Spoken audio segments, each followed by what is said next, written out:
So I'm so I Okay. won't be able to let them in. Okay. Okay. Not a problem. I'll try to, well, somebody say good morning here, guys. Sorry, just kicked this thing off. I'm in a different location today down here in Houston, my in-laws' house. But anyway, like always, Monday morning, thank you guys so much for jumping on here.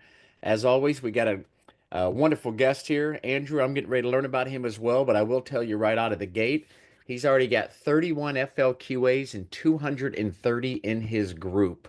So first of all, that is awesome, Andrew. Let me let these two in real quick. Okay. All right. Hold on. Let me do a quick little background, you guys, for Andrew. So Andrew's been recognized as an industry leader by the country's top real estate brands, publications, and trade organizations. The Wall Street Journal has recently ranked AG&A as one of the top 200 real estate teams in the country and has earned top honors from REMAX, GMAC Real Estate, Better Homes and Gardens, eXp Realty, and the National Association of Expert Advisors. Known for our outstanding marketing, our AG&A brand has been featured on True TV, NBC, CBS, ABC, and Fox affiliates. Andrew has most recently been featured on a house hunting program on HGTV in a full feature episode. We are honored our success is nationally recognized. However, we are most proud of the fact that we are highly respected by our past clients and local real estate peers. 74% of our business over the last 5 years has come from past clients and referring agents. This is very much a direct result of belief in our core values. Again, organization of 230, and I think you said 31 FLQA. Is that right? Yeah, it's been fun. We've had a good run, and it's this is an attraction meeting. And what's interesting to me is I just looked today when you asked me, and it went from 230 to 241 now. So the Woo! idea there is that once you have a critical mass, it just kind of takes a life of its own, and you still have to water it, nurture it, but Yeah. you lay the foundation, and it's going to happen for you guys. Yeah. Well, let's back up just a little bit. Is there what I like everybody to find out a little bit more about you and your story, like how long you've been in real estate, and maybe take us up to the point, prior to you joining EXP. Let's kind of stop right there and then tell everybody how were you first approached and why did you join EXP? But let's back up. What's your real estate journey look like prior to EXP? Yeah, so I so I ran a small like little landscaping lawn mowing business when I was in high school, and was able to fortunate to get a full ride to play college basketball. So I had money Wow. saved up from college, and I had I got a full ride. So while I was at the University of Dayton, I was a flyer. We didn't do too great in the tournament this year, but at any rate, when I was there, I started buying properties around campus and leasing them to my friends. And so I kind of got the back door, and I was like, hey, I need to get my real estate license. My mother was thinking about getting her license at the time. We got ours together. I graduated, continued to sell in the summer, graduated, went back to Indiana, where I'm originally from, was with a traditional brokerage, ended up buying a Remax franchise at 22 and had that for about Wow. 10 years. And then sold it as I was in Richmond, Indiana, which is a smaller town. I kind of maxed out there. I was the number one agent, and we had like three of us on our team at the time. So, we kind of, there wasn't a whole lot of huge growth that we could grow. There just wasn't that many agents there. So from a Hello. Remax point, we weren't able to get 200 agents in our company because there wasn't 200 agents in town. So anyway, we sold the Remax franchise. Basically, I relocated 45 minutes away to Dayton, Ohio, and rebuilt our team, and was with Better Homes and Gardens for at a non-compete. Was with them till about 7 years ago. Are you guys honey badgers, by the way? We are not, but Okay. work with some of those guys, Okay. Michael So Reese during them. Yeah. yeah, so you're familiar with Kender, all Yeah. those guys. When I was a 30 under 30, I met Jay. We were young in the business, and Jay was starting to help train other agents that were in our group on how he did it. He was the number two Coldwell Banker agent in the country at 26, I think was his age, or 24. And we were all like, oh my God, we were doing, 100 deals. We thought that was big time. And then here he's, younger than us, doing more business. So Jay started a company called NAEA, National Association of Expert Advisors. Well, I paid to be part of his group, and there were 30 of us in that group that kind of tried to really solve the problem that the industry had with real estate. And that was you know, you can be a great individual agent and you can be more profitable than anything, but you're going to run yourself to death, right? So if you're going to then gain time back, you have to leverage your time. And how are you going to do that? You got to build a team. Well, the problem with the model was, and this happened to me several times, you train agents up, they're on your team, you have access to your database, you give them all the skills, everything you need, and then eventually those clients will start calling them back to relist, and then they forget the value of the team. So they go out and now they're your competition. Mm-hmm. And with Jay and our group, we tried to solve that issue for really 7 or 8 years, and it's just not solvable. The model's not, it's not conducive in a traditional model to solve for that because there's no opportunity. And when EXP came along, we had all pretty much, most of us has gone independent. We didn't see the value in a franchise. Jay had spent a couple $1,000,000 on his new venture called Partner, which was going out and him running a kind of, it's almost like Place. It was a first generation Place, if you guys know what Place is, where he from the corporate office would give the training, provide all the support, and then he would partner with guys like me in Dayton, Ohio, where he was in Oklahoma or Texas, and they could kind of run our back end for us, and we would basically partner together. That's why it was called Partner. And his business was taken off. They were number one in Dallas. They were killing it in Nashville. The problem was the profits weren't there. He was spending a lot of time in the bandwidth. He realized once he got to that point that there was some flaws in his model, but it was the only model out there that would give somebody the opportunity to partner. Well, EXP came along. Al Stasic, one of our guys, was like, guys, you know, hey, I know we're all in on these other things, but we have to look at this EXP. And of course, we all ran independent teams. So the only connection there was our training and our NAEA connection. But we all saw it and it solved every problem that we had. And it wasn't a matter of days before there was probably 30 of us that joined EXP because, you know, we had touched the stove long enough within a traditional model to understand what the problems were. And we were trying to solve for those problems. EXP comes along and says, hey, guys, you can have everything. You can partner with people, you can mentor, you're financially aligned. If people leave your team, you're still in alignment with them. You can from that. It just was a brilliant model. Glenn Sanford did a great job. So we joined, and we've never looked back. It's been an awesome experience. You came on with all of those guys, Al Stasic, Jay Kinder, all of you guys kind of came on together. Yeah, we all came on. We were exposed to it like on a Thursday, and it was a Wednesday. Al and Jay were talking.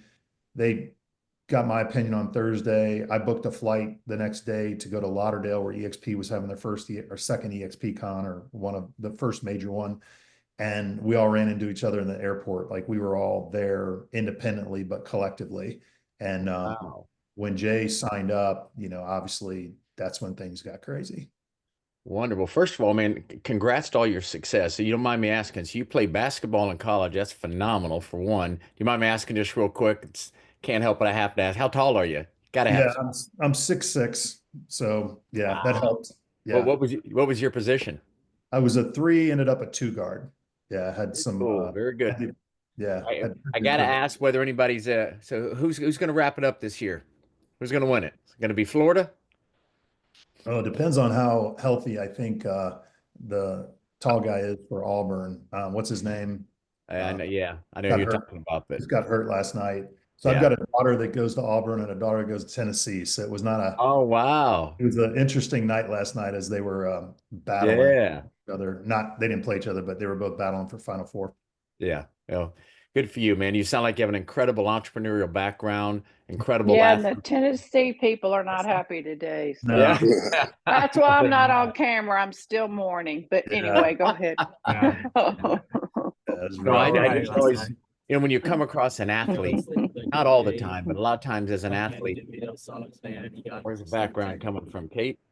There we go. Sorry about that. I just noticed a lot of times as a background, especially a very, sound like a successful athlete, it's like you can take that and move that into work. It just all seems to line up that discipline. I do the same thing with the military.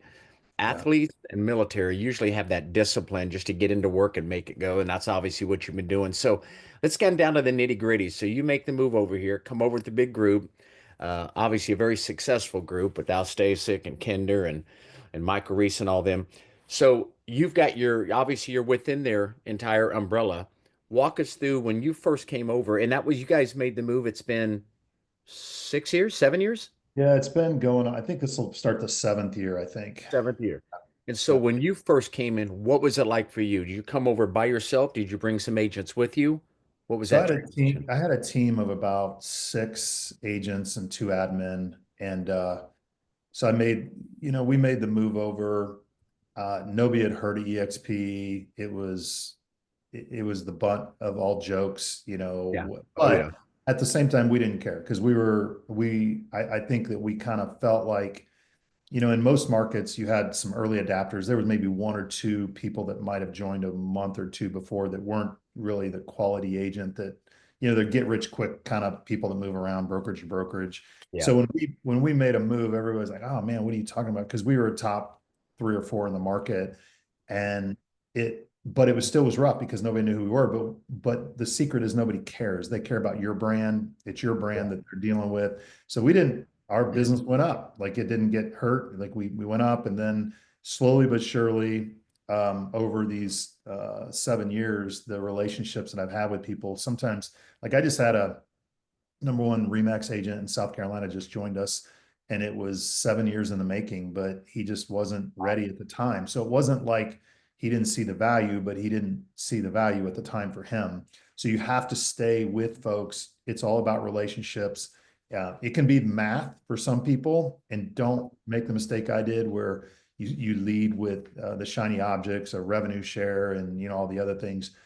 There are people that are successful agents out there that are with EXP or with other agents that are just stone cold.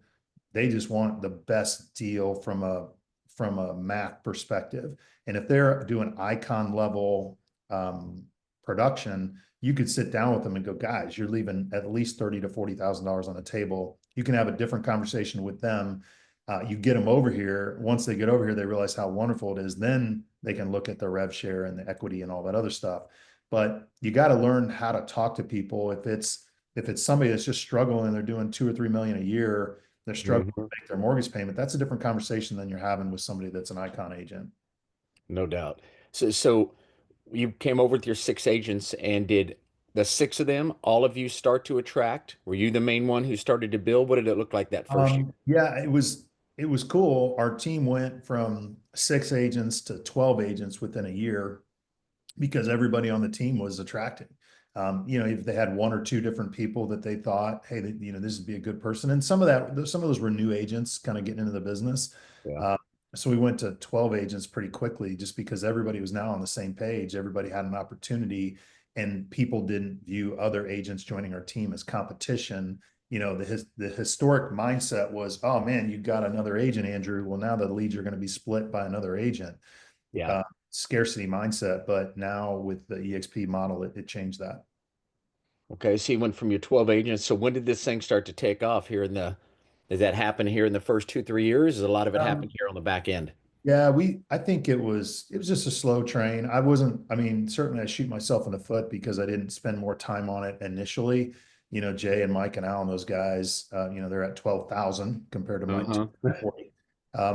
So it was a little bit of a slow burn for me in terms of realizing. I mean, I saw the opportunity, but I didn't really realize the opportunity. When you start getting checks for $15,000, $20,000 a month, you start thinking, "Wow, what am I doing? Beating my head against the wall, with these other things. We need to be doing more of these things over here."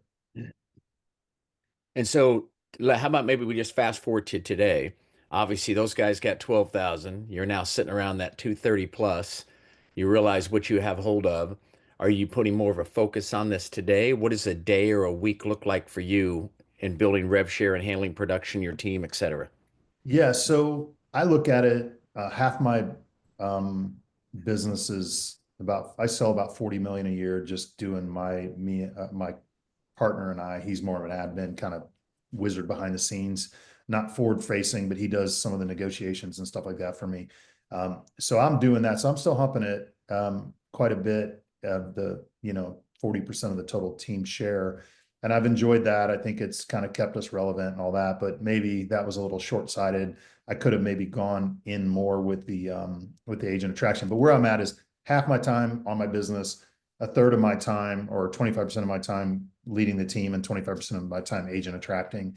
And how I handle it is I basically have my wealth chart, which is, kind of what you see. You kind of put your prospects that are in there. Where are they at? Are they getting close? Do they need more education? Are they're ready to go? They just need a change in something has to change in their life to make the move. So I prioritize, and then I work my sphere, which I would consider them sphere. They're tagged EXP agent attraction, and I work them just like I work my normal leads every day. I've got a series of calls I have to make. Half of them are on my business, 25% of them are dealing with team stuff and 25% of them are agent attraction. And then if I don't get through those leads, they get moved to the next day. And by the time they get to Friday, if I don't have them done, I get put in the penalty box and I've got to come and work on Saturday morning. So it's like, I got to start out Monday morning fresh. Gotcha. And so this pool of agents that you're trying to attract, is that just through transactions that you're meeting them naturally? Or are you reaching out to some agents maybe just in the marketplace you haven't even done a deal with? It's a combination. It's certainly every person I'm doing deals with, my radar's up and I want to create a relationship with them. I don't talk to them about EXP. The conversation is, hey, look, I had a great conversation, or I had a great transaction with you. It's refreshing that, there's agents like you in the market. I'd love to learn more about your business, with these new laws and these changes. It's real important that we as agents have relationships with the people to get deals done. You want to grab a coffee? And then I'll schedule a time, grab coffee with them, ask them a lot of questions about their business. They naturally ask about ours. And then if I see that there's an opportunity, then I'm going to position it that, hey, look, if you ever want to do what we're doing over here, after I ask them the question, hey, what CRM are you using? Hey, what kind of, lead generation are you using? Who's your mentor? The questions that if they don't have those, they've got to ask themselves, why don't I have those? Well, who do you use, Andrew? Well, this is what we use. Hey, if you want to have access to these people, you can be in our system too. Just come on over to EXP.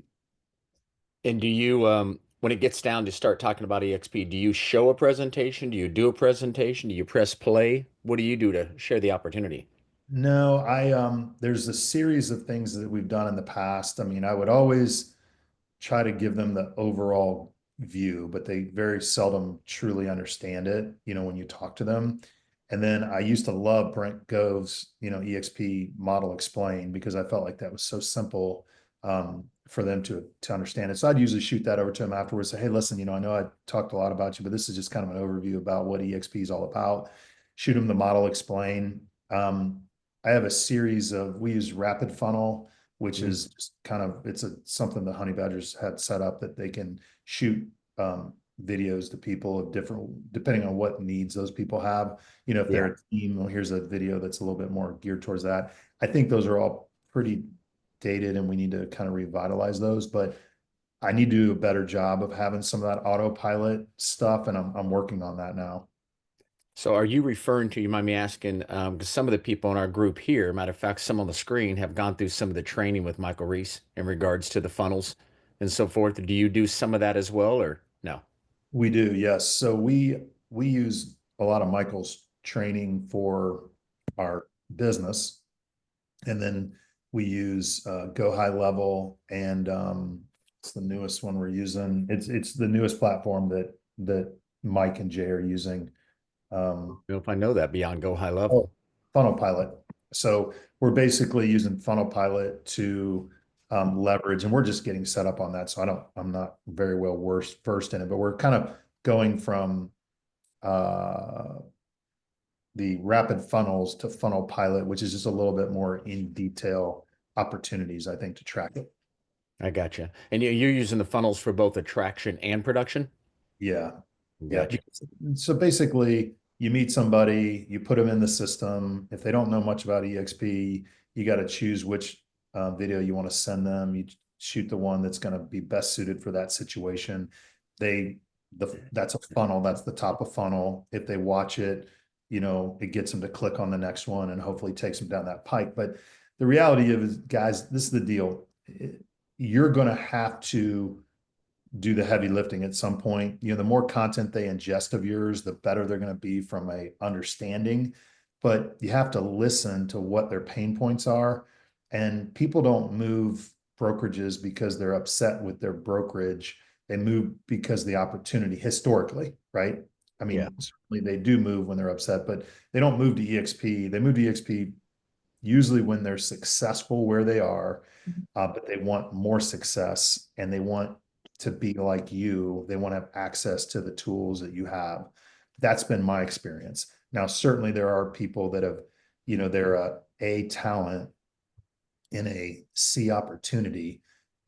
For example, they joined a brokerage. The broker was great to them, helped them learn how to fill out a contract, helped them, understand the business. And now this A player is thinking they've kind of hit the ceiling at that brokerage where they're at, and they really want to be in the right rooms with the right people. And that's where those people are leaving to take their business to another level. Yeah, that's some good verbiage right there. You're an A+ player in a C platform or a C brokerage. It would not mean to put them down, but if you got a good conversation going, they're starting to realize they've got some weaknesses compared to what. That's a nice line. Very cool. So today, I guess I'm trying to think if I guess wanting to know you right now, moving forward, is anything going to change? Do you see kind of keeping it how you said 50, 25, 25? Do you see yourself ever putting more focus on attraction or just kind of maintaining this balance and just gradually growing it? Yeah, I mean, I definitely think that the production of mine will decrease as the agent attraction increases. I mean, I really like the agent attraction. I mean, there's certain times, that I'm doing half and half. At the end of the year last year, I was crushing it in January or in November, December. Like every other meeting I was having was agent attraction because that's when that's hunting season, right? People are thinking about moving. Right now, people are just trying to hang on, and that doesn't mean you can't continue to nurture them. But I feel like I've done a bad job, and you guys can learn from me. Focus on agent attraction, have it in your calendar. Currently, I do most of my agent attraction follow-up calls on Friday because I feel like people are generally in a better mood. They're willing to talk to me a little bit easier about things like that. They're not as stressed as they are on Monday or Tuesday. Yeah. So, we just try to be very specific. And the other thing is you need to invite people to events. Like that's the key. And you're not going to get them all, but I've taken agents to EXPCon. I've spent thousands of dollars and they never joined, but there's a lot of people that did. And I think just the regional events or any kind of even stuff like this, invite people to events. And if you invite them, they're going to start to understand it more so than just you telling them. Yeah. And we've been doing this for about over a year now, our interview alphas and betas like yourself. And it's so interesting. Most of it is all about provide value, find out their pain points, continue to drip on them, build the relationships. Then everybody has, a couple of little unique things they might be doing. So, anybody here, you guys obviously feel free to ask any questions. I know some of you guys have jumped on a few minutes late, but Chuck, Mike, if any of you guys got a question, Kathy, feel free to throw it out. I know you've got to step out to, you said you got a closing, right? You got to step out here in just a couple. In about 4 minutes, I got to run downstairs and just greet everybody, shake hands, kiss some babies, then I can pop back up and for another 15 minutes. If you need me. So maybe Andrew, when you're inviting, are you doing it? I heard you talking about going to coffee or what have you after your closings, but the other ones who aren't ones you've done transactions with, how are you cold calling people, or do you just have a funnel set up as you had mentioned where they're coming in through that? And kind of talk about the ones that you're reaching out to that aren't on the other side of a transaction. Yeah, And no, what I that get looks it. like. Right. Well, so for example, I just had a meeting the other day. I grabbed a coffee with a gal that I knew just by being in the business. Quite frankly, I can't remember the last time I did a deal with her, but I knew of her. She knew of me. I called her. I'm like, hey, listen, it looks like you killed it last year. 2024 was great. I said, would you the same pitch. Hey, look, it's harder nowadays, you know, to get deals done. Relationships are important. Let's grab a coffee sometime and figure out if we can help each other out. We sat and she brought it up to me. She's like, hey, look, you know, I've kind of been at this brokerage for a while, kind of hitting my ceiling here. How do you like EXP? And I was like, well, I love it. And boom, we're off to the races. So hopefully she'll join. But she was somebody I didn't do a transaction with. I treat everybody the same, whether I'm doing transactions with them, it's the same conversation. Hey, look, you're a great agent. I can tell based on the transaction. Or if they're not, if I haven't done transactions, like, hey, look, I was looking at the statistics in the MLS. Looks like you're doing really well, or it looks like you're growing, or it looks like you've had a great rookie season. You know, it looks like you probably want to take it to the next level. I want to meet people like you. I can learn from people like you, and you could maybe pick something up for me. So let's get together. And I think if you sit down and have coffee with them or a beer or sandwich or whatever, it kind of helps. And then now all of a sudden you put them in your funnel and you drip on them. And then are you just dripping things of value on them? Maybe a great training you were at, or y'all did with the honey badger or something like that. Right. Yeah. A lot of the stuff that, you know, if I see something like just came out about us being #1 in transactions, you know, I'm sending that out to everybody. If you know, there's so much stuff that EXP puts out on a weekly basis that you can share. But I think the main thing is you just have to help educate them and be there when they're ready to make a decision. And some people, it's about them surviving and they don't care about rev share. They don't care about equity because they're just trying to make the mortgage payment. And they, if they're in your ecosystem, you have to convey to them that they can have a better chance of making the mortgage payment when they're hanging out with you in your system. And the other thing that we did do is we built a, so I've got an office that I use for my team, and the team, it's non-agnostic. It doesn't have my name all over the place, but I use it as a hub. So everybody that's in our organization that's local can pop in and out of there and check it out. So. Did you primarily focus locally, or are you now focusing on some other certain states? Our organization is probably half and half. Well, actually probably 40% local. The rest of it's kind of split up. I'm going to run downstairs real quick. I'll be right back. Yeah, go ahead. Yeah. Sorry guys. We had a domino deal that was supposed to close on Friday, didn't close. And my main partner is on spring break this week. So I got everybody. Life of real estate. All good. All good. All good. Hey, all you guys that are not on camera, if you can, well, anytime we do this, if you guys can, love to come on camera. One, that helps the person that we're talking to, just more energy, more feedback. They can see your face and stuff. And if you've ever done a Zoom and everybody's got their cameras on, you're not quite sure. Is anybody paying attention? Did they just put it on me? So anyway, if you guys got any questions, again, we don't have to keep them for the whole hour. I know a lot of this starts to, I won't say become redundant, but just trying to find out, is there any little nuances or anything that he might do that you maybe just grab a nugget? Maybe you want to ask some of his verbiage. What does he say, you know, on a call? Anything you can think of that you think could help you in your situation, man, let's ask, right? Sometimes I don't have all the questions to ask. So, hey, Sean, I just want to say, when I'm not on camera, I'm at the gym. I'm in LA. This is around 8 o'clock.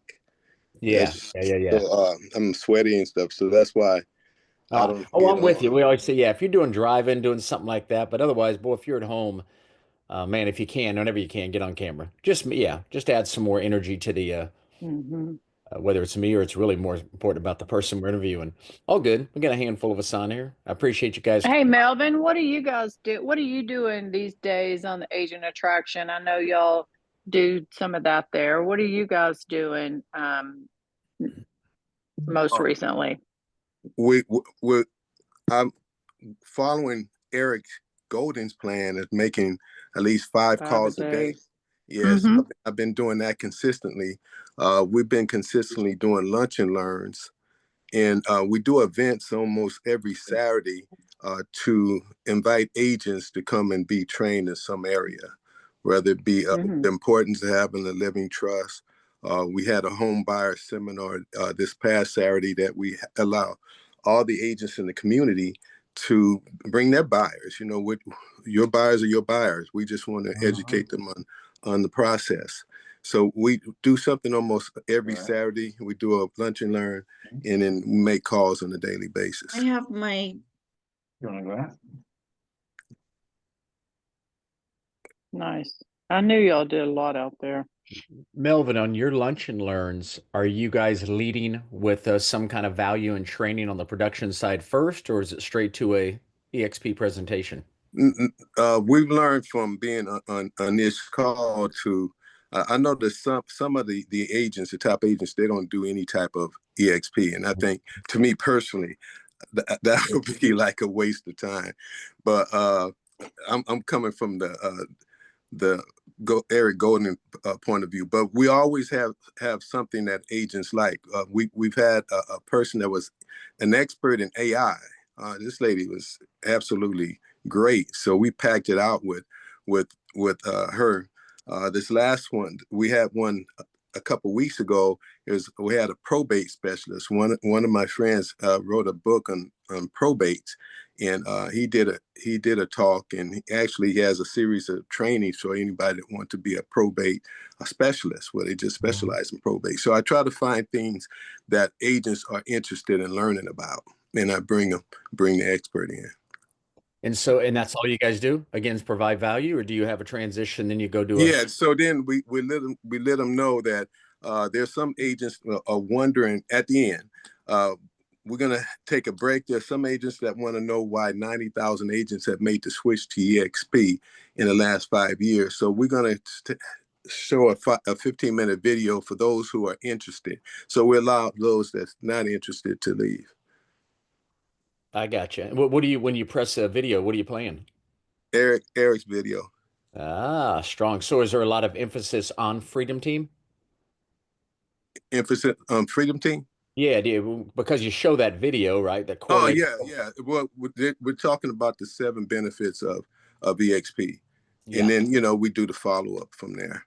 Gotcha. Okay. Cool. And at the lunch and learns, you do that every single week, same time? No, once a month we've been doing it. Oh, so, okay. Yeah, I'd like to kind of increase that at least to twice a month, but coming up with the subjects to attract the agents. Yeah. That's what the hard part. Gotcha. How'd it go, Andrew? It went good. We got them going.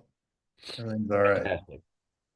Well, let's see whether or not do we want to keep Andrew any longer, guys. Anybody have any pressing questions at all? We were powwowing still about just attraction. Anybody here does a little bit of stuff different. We're talking about lunch and learns and different things. But anyway, got something specifically for Andrew? Yeah, I'll ask him something here. So Andrew, you mentioned there's certain days that you thought people were a little bit more user friendly, maybe on the phone call or so forth. Is there a time of day? As an example, I've been calling a group of just cold calling in California, and it seems like it works a little bit better. Of course, they're an hour behind us. I'm calling a little bit later in the day, and the responses have been a little bit better than calling in the morning. So as all the calls that you've made, are there certain times a day, or again, days that you feel like the response has been better? And then maybe I'll ask you, Sean. Yeah. So for me, I always kind of look at it like a lot of my investments and my life or whatever is like, hey, does this make sense for me and my lifestyle? And I know I'm not atypical. I might be more segmented towards a specific demographic, but I look at it like I wake up on Monday morning with my hair on fire and it's a shit show until, Thursday it starts to calm down a little bit. And then by Friday, I'm getting things wrapped up for the weekend. And so I'm really accessible, probably more Friday at 10 o'clock through 3 or 4 in the afternoon. That's just me. I'm more open to like being open-minded without having distractions on your mind. So if you're cold calling people, which I don't do a lot of cold calling of people that I don't like know outside of our market. So that I wouldn't be an expert at that, but from the people that I know within the market, and it, it gives me a little bit of advantage because I've been in the business for a while here, but I mean, I'm looking to kind of figure out when others would be. So for example, let's say it's, Martin Luther King Day, and I know that, people are off school. I'm probably not going to be calling because I know everybody's with their kids that day. So I'm just trying to be aware of like what people are doing on a weekly basis to see what makes a lot of sense. And if it's, October, November, December, people are a little bit slower. So you have the ability to, it's like, hey, Monday, Tuesday might be okay because it's pretty slow around here during those time periods. But I think you got to kind of think of your life and how busy you are and when you're more calm, and then take advantage of that. Perfect. Perfect. Thank you, Andrew. Yeah, the lunch and learns are pretty awesome too. If you could be disciplined and you can partner up with some other people to kind of share the resources, a lot of times that works well with other agents, and it works well with title companies and mortgage companies and things like that. And it's like, hey, listen, let's bring somebody in that people are willing to come and sit down and grab a bite to eat and listen. I think anytime you get people together for an event, it makes a big difference. Or anytime you can offer any type of value, you have to give before you get. And that's the main reciprocity, I think, with this whole attraction piece. Yeah. And then we're hearing so much of that. And I think more and more people are realizing you got to provide value. But, it's interesting. I had another Zoom here this morning with somebody else on the team. Mark was on there, Mark Mess, that's on here. And Mark, if you got a minute, yeah, Mark, because this is the same thing. We've got another gentleman on our team, one of our founders, Andrew, who his whole teachings, it's just one way, right? There's so many different ways to attract, but he just talking about if you're making outbound calls, and he just looking for the one who's looking for us. So he gets right to the point real quick. And after he schedules the meeting, watches a presentation, then if they're interested, then the next meeting, you're digging deep, find out their pain points. But he's just trying to find out, are they even a candidate? Are they even open? Mark, talk about what your success you had this morning, just doing that direct approach with everybody, how that went. Yeah, good morning, everyone. And Andy, good to see you, man. And What's up, man? congratulations here. Great to see you. Yes. Yeah, you Uh, too. yeah. I hope to see you at the local, the next EXP mastermind we're gonna all have Sure. together here in Ohio. That'd be great. And yeah, I'd love to see your success. This morning, I made a list, and I called about. I made a list of about 15. I had about half an hour, and I called about 9 on that list, and I booked 3 Zoom meetings for the next 24 hours from now. That's I was awesome. surprised that the response back was, yeah, I'd be willing to jump on a Zoom and see, what you guys are offering. Right. Yeah, so So and everybody knows this, but some may not on here. Just the direct approach, how easy that a call was. 30 seconds. yeah, I just asked them if they'd be open-minded to take a look at. Hi, I'm Mark from EXP. I was doing some research over the weekend, trying to identify a couple of really good agents. I saw that you've got a ton of positive production here recently.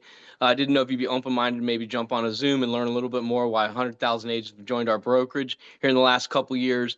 And I'd love to plug your production in to find out more about maybe how much potentially over 100% we could get you, and maybe you'd be open-minded to seeing a Zoom. And then they Great. said, yeah.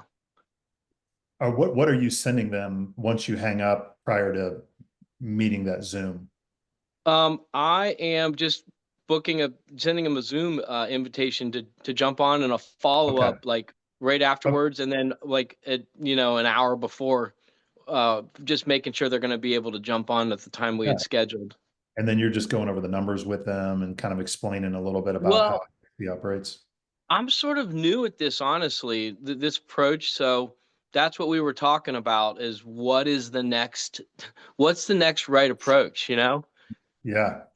Well, and it changes too. I mean, what we did early on is different than what we're doing now. But I think it's funny you say that, because I've had some pretty good success with identifying those would be icon agent production and just calling them and going, hey, look, hey, would you be open to exactly what you said? Would you be open to talking about, how much money you could actually be making from working for EXP as opposed to you paying where you're at now?